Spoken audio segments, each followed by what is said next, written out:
But I think really as I was developing my confidence as an adult, it came mostly from really being nervous or afraid and doing it anyway.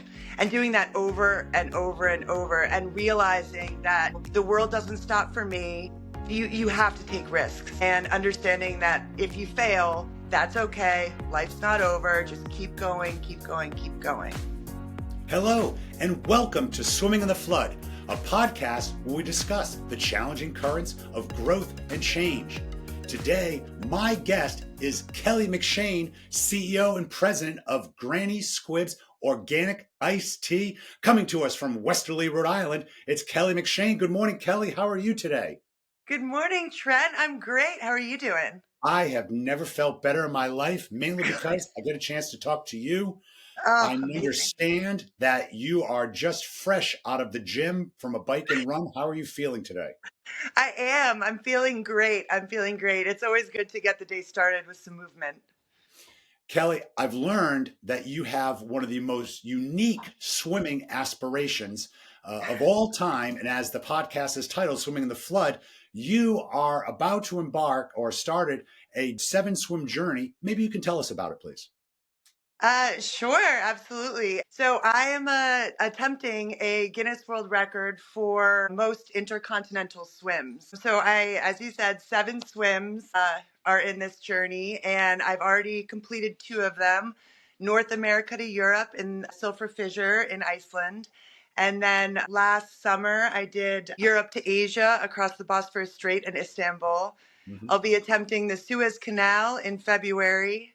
And Panama Canal, hopefully early summer. And then I have Gibraltar in August. And then the other 2 are Bering Strait and Timor Sea. And those are proving to be very, very complicated logistically. So more to come on those. All right. Well, of course, when we think of North America to Europe, I'm thinking of the Pilgrims. It took them a couple of months in that little rickety boat. I think your swim is a little shorter than that, though. Yes. Yeah. So that's actually the easiest, simplest swim in this whole entire series. And the thing that started this whole big grand idea. I was visiting Iceland with some friends and ended up swimming at the Silfra Fissure between the tectonic plates of North America and Europe. And it's like 10 feet across. So I literally just go, I touch one side, I touch North America, and then I touch Europe. And I was like, oh, that's cool as hell. So I started just mapping out other places around the world that I could do this. And, over time, I found 6 of them. And 3 of them are very illegal. 5 of them are gigantic, international shipping channels. So the logistics behind it, I'm having to coordinate with governments and militaries. And, it's just me, Kelley McShane from Westerly, Rhode Island. No one's really picking up the phone. So that's why I ended up reaching out to Guinness World Records to be like, hey, I need an organization behind me that's supporting me. And so it's proven to be much easier now. Not easy, but easier. And then during the application process, I found that 7th swim, the Timor Sea. So That's added onto it. Well, I'm glad that you have Guinness behind you. I've had plenty of Guinnesses behind me, but today I want to talk about a different drink. I want to talk about this drink, which I finished this morning, my Granny Squibb. Maybe you can tell us about your product and your company a little bit. Sure. So I make Granny Squibb's Organic Iced Tea. In the name, it's organic, it's vegan, it's gluten-free. We are a B Corp certified company, and we're women-owned and family-run. We are currently distributed throughout the North Atlantic region. So we're focused on New England at the moment and in retailers like Whole Foods, Stop and Shop, Market Basket, Dave's, Roche. We're launching next year with Hannaford's, Wegmans, and Costco, which is very exciting. And I had a meeting like 2 days ago with a couple other retailers, so fingers crossed. The main focus of this company is obviously to make a beverage that's healthy, that has integrity, that's very clean as far as ingredients go. But also we have a social mission to the company. So every new flavor that we've come out with since 2020 is matched with a different New England state and then a nonprofit from that state. So our peach is matched with Massachusetts, and we donate to the Dana-Farber Cancer Institute. Our cranberry is matched with Rhode Island, and we donate to Save the Bay. And it's our way of showing the communities that we serve that we care about, organizations within their home. How did you come to decide that you wanted to have this social consciousness tied to your product? Well, that's an interesting question. Before I joined the company in 2019, I had a math tutoring business. I taught linear algebra, calculus, and number theory. But I also worked in social services. I worked for an organization called Amos House, based in Providence, Rhode Sure. Island. And at the time, I was coordinating a lot of volunteers and creating programming, but what I really recognized is that these organizations need money. So I wanted to either start or acquire a business where I could, a for profit business, where I could use part of the profits to support these organizations. Sure. So that's what I did. Well, it's great. And I believe you still sit on the board of Amos House now, correct? I do. I Oh, good do. for I you. do. It's an Wonderful, incredible organization. wonderful organization. So, what level of inside of your organization to run an organization of this size to keep building brand? It takes a certain level of confidence and maybe self-confidence. How has that developed in you as either an adult or as a young child? How did you gain the confidence to run a company? Um, well, I think I've always been a pretty confident person, for better, for worse. But I think really, as I was developing my confidence as an adult, it came mostly from really being nervous or afraid and doing it anyway. And doing that over and over and over and realizing that, the world doesn't stop for me. You have to take risks and understanding that if you fail, that's okay. Life's not over. Just keep going, keep going, keep going. Sure. It's a challenging thing to do to get off the mat one more time than you fall down. Mm-hmm. Yeah, absolutely. Exactly. Absolutely right. And so, but there's probably a difference between a level of confidence and then getting to overconfident that CEOs have to be careful of if you have a string of successes. So, how do you hold yourself accountable now to your business, to your goals, to your employees? Sure. So confidence to me is the ability to make decisions and have strong opinions and stick with them. Overconfidence is the inflexibility to changing those opinions or that direction when new information is presented. Sure. So one way that I try and stay away from overconfidence or arrogance is when having meetings with my team, I let other people speak first. I think that's the most important thing. I always come to the table with ideas. I always come to the table with an idea of a direction that I want to go in, but when I sit with my team, I'm like, here's a problem. What do you all think? And I try and surround myself with people that have very different opinions than I do, which is why diversity on a team is so extremely important. So really coming to the table with ideas but being open-minded, I think, is a way to mitigate between confidence and overconfidence. Sure. And in those team meetings, what percentage of the time would you say that the team's idea comes before yours? Almost every time. Almost every time. Almost every time. Arthur Schlesinger wrote that JFK brought in the best and the brightest, which was thought at one time to be an insult to JFK, but it really was a testament to his management style that bring in better people. And that's said over and over and over and over. You hear these extraordinary leaders and around the world, and all of them are like, surround yourself with people that are smarter than you. That's right. It's so important.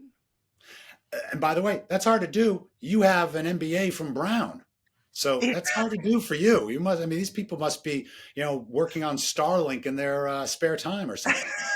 No, they're all, my team is extraordinary and all of them are smarter than me. I can tell you that for sure. Okay. How do you get your team committed to your product, to your mission, to your brand? How does that work? Well, that's interesting. I think them seeing my passion for the project, the company, and the product, the iced tea, and seeing that I truly, truly believe in it is inspiring to them. But it's also a lot of the people that I've hired haven't been in the traditional ways where you put out a job description and people apply for this job. Like for instance, my one of my sales reps, I last year I was teaching a class. I was a guest speaker at University of Rhode Island for a social entrepreneurialism class. So I get up, I'm talking about the product, I'm talking about what we do, and one of the students afterwards came up to me and was like, "I want to work for your company." And I was like, "Okay, what do you want to do?" And he was like, "I'll do whatever you want." And I was like, "Interesting.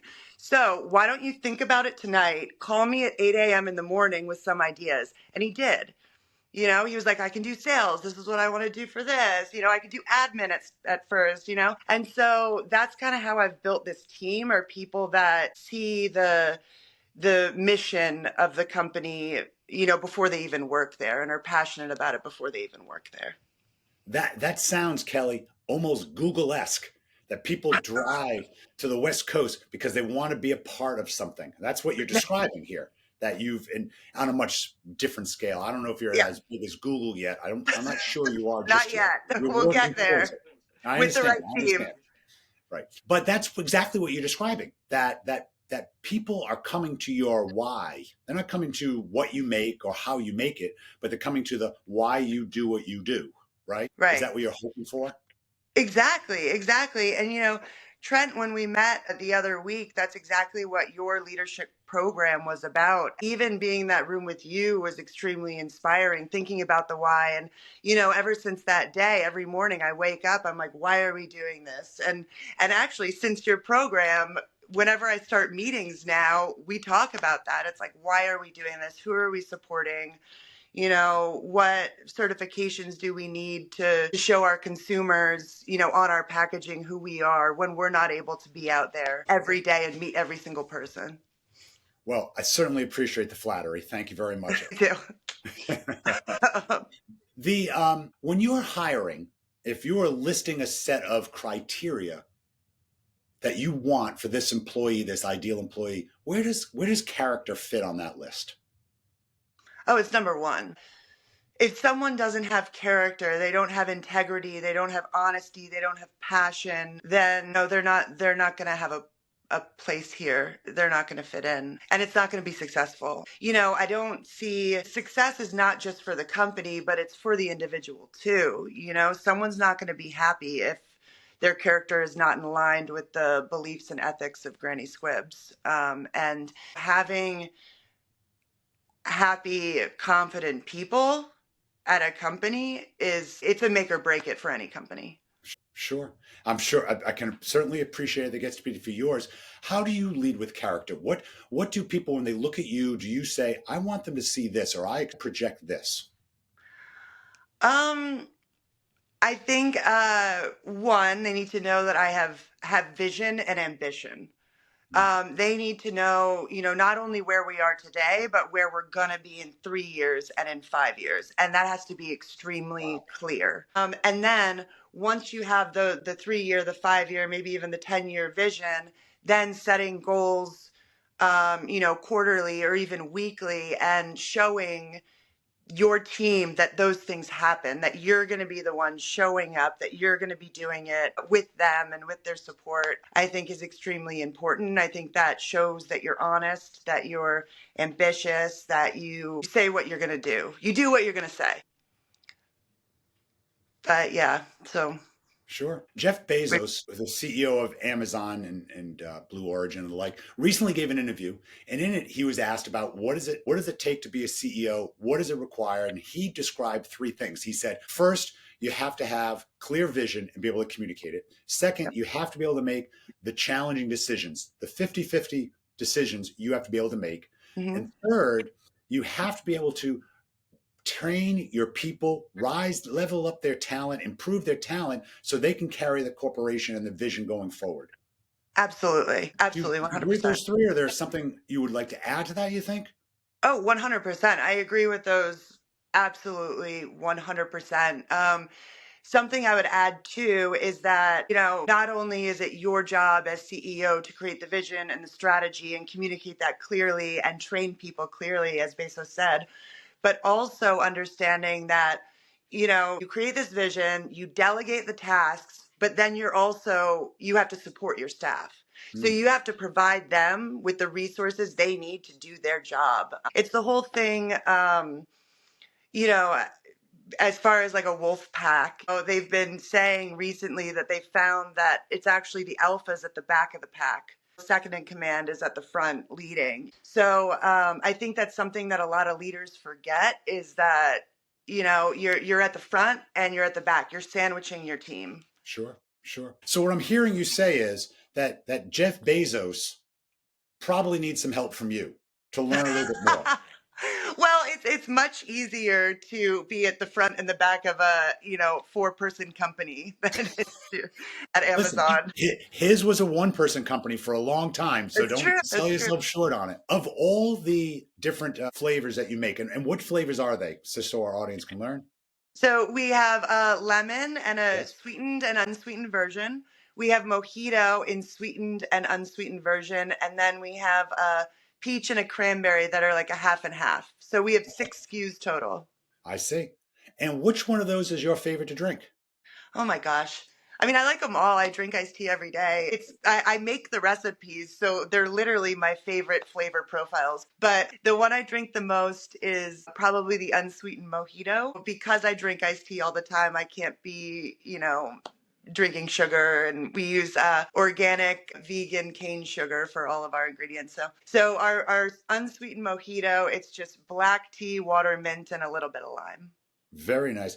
And by the way, you're describing a parent can't choose which of the children they like the best. Yeah. Well, yeah, it's true. It's true. I'm like, I love them all. They all I'm have their sure. different features and I'm unique sure. tastes. And sometimes Peach isn't right, and Peach needs a timeout. Go sit in the corner over there, and think about what Exactly. you did wrong, and I'm gonna have a mojito over here. Exactly. And then June comes out and the sun comes out and you're like, Peach is the best. Get over here. Come hang with me. Speaking of June, I know you know this. It's National Iced Tea Month. It sure is. What politician did you have to lobby to get that? I have no idea what iced tea did to deserve an entire month of appreciation, but we're here for it. So I'm going to take away, though, that I don't have to wait to June to try Granny Squibb. I can enjoy it all month, but on June I should double down. Yes, definitely, definitely. And we'll be doing all sorts of promotions and events. So we'll be putting out our schedule on our social media platforms so everyone can kind of follow along and hopefully participate. Wow. Where do you manufacture and distribute? We currently manufacture in upstate New York at a place called Mayer Brothers because if you can believe this, there's actually no big batch bottling facility that's organic certified in all of New England, which is Oh, wild to me. is So the wait, wait, close, is that, excuse me, I'm interrupting. Is that the key? It has to be organically certified. It's like a like kosher in a way. well, also kosher certified, and Oh, the facility has to be organic certified, which is something that a lot of people don't understand is, when you are an organic certified company, it's not just your ingredients, but the facilities and the process has to be organic certified as sure. well. We're gluten free, so we can't just go to a brewery down the street, which is very frustrating because there's so many great breweries here in Right. Rhode Island that we can make our iced tea. But so the closest place is in New York, and then the next closest place is all the way down in DC. This has been an issue that we've been working on for the last 4 years, is trying to bring our manufacturing to Rhode Island. And pretty incredibly, we actually solved this problem about 2 months ago. And there's currently being a build in Lincoln, Rhode Island, and we'll be able to make our iced tea in our home state starting in 2025. That It's like is exciting. huge. We threw like a big party in the office with, iced tea and donuts, and we're Well, really one of a excited Rhode about Island this. product being built, manufactured, or made. Is that Mhm. what you would call it? Manufactured, Manufactured, co-packed, co-packed um, yep, in Rhode Island. bottled Very in Rhode exciting. Island. It's Super really exciting. exciting. I would. Do you? Who is your favorite fictional character? Oh, this is a really hard one. I read a lot, What do you but I read? think probably Sherlock Holmes. I think that he has a lot of traits that are necessary for an entrepreneur. He's endlessly curious. He follows these data-driven processes, but he does it with a sense of humor and excitement and this grit that I think is necessary for leaders, especially in startups. Well, Kelley, what a great answer. I will gladly be your Watson. Yes. Everybody needs a Watson. Everybody Everyone needs needs a four Watson. Watsons. I'll follow along and brew the tea. Amazing, amazing. I love it. Well, Kelley McShane, this has been a wonderful interview. I really want to thank today's guest, Kelley McShane from Granny Squibb's Organic Iced Tea. Thank you, Kelley. Thank you for joining us. Thank you so much, Trent. This was so much fun. Thank you for joining Swimming in the Flood. If you enjoyed today's podcast, please subscribe and share it with a friend. You can find all of our episodes on Apple Music, Spotify, and YouTube. And you can also find our episodes on my website at trentthiru.com. I'll see you next time.